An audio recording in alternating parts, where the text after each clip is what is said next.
Bonjour à tous, notre invité est avocat, spécialiste réputé en droit du travail. Il a rejoint le cabinet Gide en 85, il en est devenu associé en 95 et associé gérant en 2012. Bonjour Baudouin de Moucheron. Bonjour. Vous co-dirigez donc le cabinet Gide avec Stéphane Puel, un cabinet qui est presque centenaire et qui a eu parfois une image de belle endormie, qui a été secoué par quelques départs d'associés. Il a aussi beaucoup recruté, notamment une équipe en provenance de Morgan Lewis. Est-ce que cette ouverture était nécessaire? Est-ce qu'elle va continuer? Oui, bien sûr. D'abord, vous le rappeliez, le cabinet est né en 1920, c'est-à-dire qu'on va bientôt fêter son centenaire. C'est un cabinet qui n'a eu de cesse de se développer. Il a peut-être eu, à quelques moments de son existence, cette image de belle endormie. En tout cas, je crois que cette image est définitivement terminée.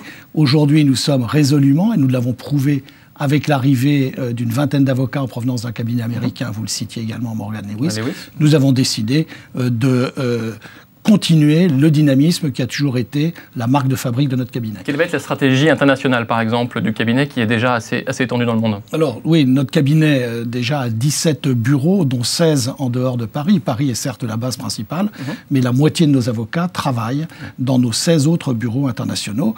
Et cabinet indépendant, cabinet international, là aussi, ce sont des marques de la maison Gide. Et cette internationalisation, nous continuons à la développer chaque jour. On parlait d'ouverture aussi, il y a eu des rumeurs de rapprochement, par exemple avec le cabinet Veil-Jourde.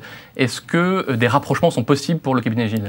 Oui, bien sûr. Lorsque vous évoquiez le rapprochement, enfin pas le rapprochement, mais la venue d'une vingtaine d'avocats du cabinet Morgan Lewis, nous sommes toujours en mouvement, nous sommes toujours à l'écoute, nous sommes quelquefois désirés, sollicités, et nous répondons naturellement, même si ça n'aboutit pas toujours, nous répondons aux sollicitations, puisque la marque Gide attire évidemment. Un sujet d'actualité maintenant, la réforme de l'aide juridictionnelle. Les avocats sont mobilisés depuis mardi soir contre la réforme de l'aide juridictionnelle. Est-ce que vous soutenez ce mouvement?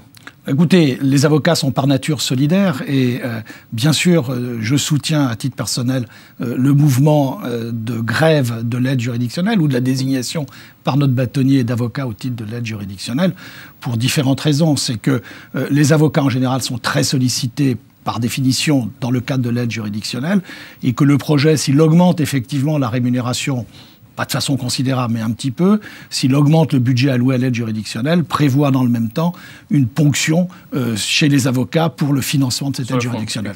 Donc, on travaille, on est rémunéré, pas bien au titre de l'aide juridictionnelle, mais dans le même temps, on finance en prélevant sur nos fonds. Donc, vous comprenez que ce n'est pas très acceptable.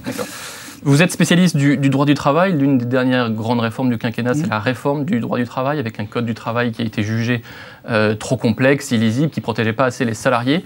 Ce serait quoi une bonne réforme du code du travail aujourd'hui? Écoutez, on a un code du travail qui comprend aujourd'hui 48 000 articles. Si vous prenez le code du travail en 1973, puisqu'il a été créé en 1973, il comprenait 8 000 articles. C'est vous dire que l'inflation textuelle, je dis souvent que l'indice de masse textuelle du Code du travail est considérable et beaucoup trop importante. Alors, il y a deux solutions, soit faire des réformes comme la loi Rebsamen, comme la loi Macron, des réformes successives. Je crois que la vraie solution, c'est tout de même une réforme globale de notre Code du travail. C'est-à-dire, qu'est-ce qu'il faut toucher en priorité? Écoutez, vous avez déjà...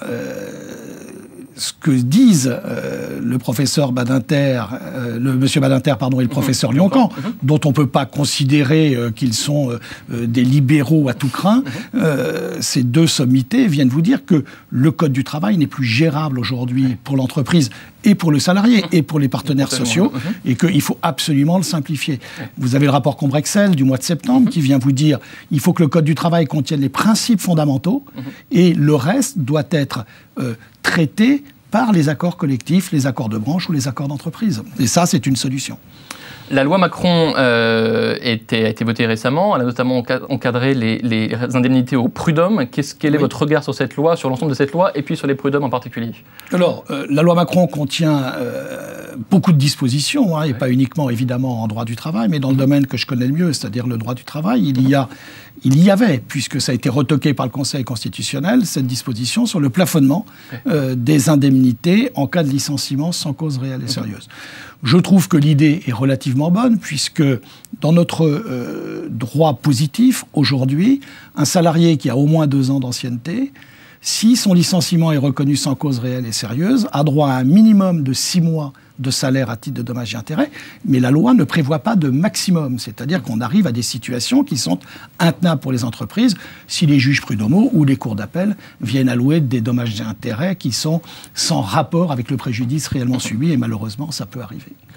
Un commentaire sur l'actualité d'Air France, oui, qui a suscité beaucoup de réactions politiques. Quel jugement vous portez sur les derniers jours? Écoutez, j'ai d'abord un jugement de citoyen. Lorsque je vois ces images de violence, elles ne sont naturellement pas acceptables. Ce n'est pas la conception que l'on peut avoir du dialogue social. Maintenant, Air France, je connais bien la situation de cette compagnie, cette fois à titre professionnel.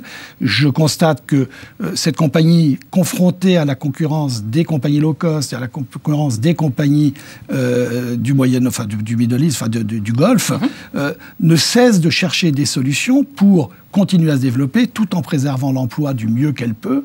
Et malheureusement, peut-être, le dialogue social n'est pas assez engagé, ou en tout cas n'est pas assez bien compris le plan de départ par les partenaires sociaux. Pourrait être revu, effectivement, les discussions ont été engagées? Écoutez, bien sûr, là, la solution qui avait été proposée au comité central d'entreprise d'Air France et qui a donné lieu à ces actes que tout le monde, je crois, dénonce, c'était effectivement une solution à laquelle la société Air France était contrainte, puisque les partenaires sociaux n'avaient pas réagi positivement à la proposition de plan qui suivait le plan Transform et qui s'appelle maintenant toujours le plan Perform. Un dernier mot sur le phénomène Uber qui chamboule le monde du droit. Le législateur a lui-même l'air assez démuni. Quelle définition pour ces entreprises? Quel statut pour les prestataires, pour ces salariés, effectivement, qui travaillent chez Uber, par exemple? Le phénomène de l'ubérisation est quand même un phénomène extrêmement nouveau, extrêmement rapide. Ça se développe grâce aux tablettes et aux téléphones portables, parce que c'est ça la réalité. Et le droit actuel, le droit positif, n'est pas assez rapide pour s'adapter à cette ubérisation. Je crois que les compagnies qui profitent de cette ubérisation profitent dans le même temps de cette inadaptation du droit. Vous avez, par exemple, si vous prenez les sites d'hôtellerie, entre guillemets, il n'y a pas de charges sociales qui sont payées, il n'y a pas de salaires véritablement qui sont payés. La fiscalité est inexistante pour les personnes qui reçoivent les revenus de cette activité.